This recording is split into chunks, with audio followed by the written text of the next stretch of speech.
À la une également, Indigo, le nouveau réseau social de Troc. Bonsoir Stéphane de Freitas, merci d'être avec nous. Vous êtes réalisateur, artiste, entrepreneur social et fondateur donc d'Indigo. En quoi consiste cette application? Indigo, c'est très simple. C'est dès que vous avez besoin d'un objet ou d'un service, quel qu'il soit, on vous présente la personne qui est prête à vous l'offrir gratuitement. Et en contrepartie, sur la plateforme, vous trouverez aussi le petit coup de main du quotidien ou le pull, la casquette, le manteau dont vous avez besoin d'une personne qui est prête à vous le donner gratuitement. Ouais. Il y a une condition, il faut être d'abord inscrit au préalable ou c'est spontané? Alors, il faut se connecter sur la plateforme pour créer un équilibre, pour pas qu'il y ait que des gens qui demandent. On a créé une monnaie. Il y a une monnaie sur la plateforme qui est le Digo.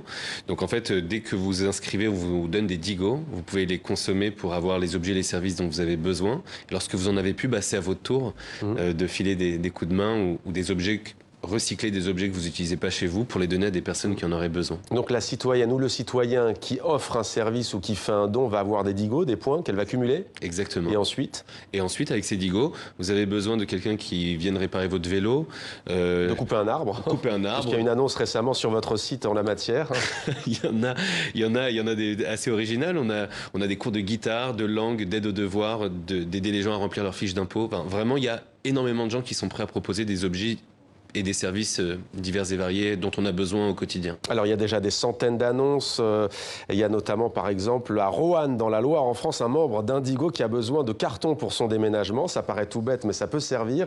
Vous voulez quoi? Révolutionner en France l'entraide, la solidarité? En fait, il y a deux statistiques qui sont à l'origine d'Indigo. La première, c'est que dans le monde, il y a 26 personnes qui détiennent autant de richesses que les 3,5 milliards les plus pauvres.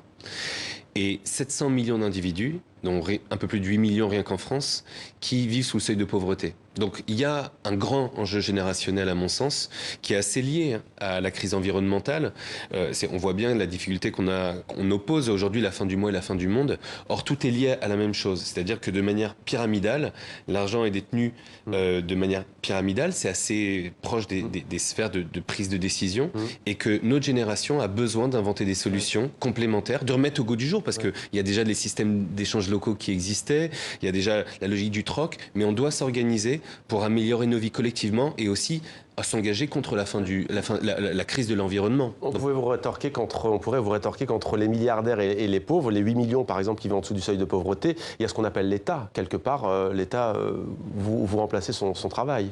Alors, nous, on n'est pas anti-système, ni révolutionnaire, ni anticapitaliste. Aujourd'hui, il y a beaucoup de systèmes. Ça a commencé par les monnaies locales, tout un tas de systèmes complémentaires, pas alternatifs, des systèmes complémentaires qui viennent lutter contre ces disparités, ces inégalités. Aujourd'hui, le problème est plus global. Les politiques sont liées, ont des difficultés d'entreprendre parce qu'il y a aussi des enjeux économiques. Le monde économique est organisé de manière très pyramidale et on doit, nous, organiser des solutions de pair à pair, ce qu'on appelle le peer-to-peer, pour tenter de mieux finir nos fins de mois. Et aussi, je parle de la crise environnementale, recycler chez soi. Moins gaspiller. Moins gaspiller, moins consommer pour s'engager aussi pour la planète parce que ça chauffe. Alors ce qui frappe aussi quand on va chez Indigo, il n'y a pas que les services comme ça concrets, il y a aussi toute une dimension loisir et culturelle. Le rappeur Kerry James propose d'assister au tournage d'un clip. Il y a la réalisatrice Lisa Azuelos qui, elle, nous invite à prendre part à une séance d'écriture, de scénario. On peut citer aussi Mathieu Chédid qui propose des cours de guitare. Vous avez envie aussi de démocratiser peut-être l'accès à la culture auprès de ceux qui en sont privés? Alors, c'est vrai qu'effectivement, des artistes ont répondu à l'appel de ce défi. Nous, on veut tenter, à travers cette plateforme, de lancer une vague d'entraide sans précédent, si possible. Donc ces artistes, effectivement, eux, sont musiciens, parfois réalisateurs, donc ils proposent ce qu'ils savent faire, c'est-à-dire leur art. Dernière question, quelques mots. Vous souhaitez 100 000 utilisateurs d'ici l'été. Vous avez commencé il y a 2 semaines. Vous en êtes où? Alors, on a commencé il y a 2 semaines. On a franchi le cap des 30 000. On est quasiment à 40 000. Voilà, donc on voit qu'il y a quelques annonces en Afrique qui commencent. Donc on espère qu'on a rendu l'application disponible dans le monde entier. Donc on espère que s'il y a des gens ce soir qui nous entendent, voilà, il y a un concept très simple. Proposer un objet ou un service autour de vous, motiver des gens à utiliser le Digo et on peut lancer peut-être tous ensemble un système d'entraide révolutionnaire. Révolutionnaire. Merci beaucoup Stéphane de Freitas.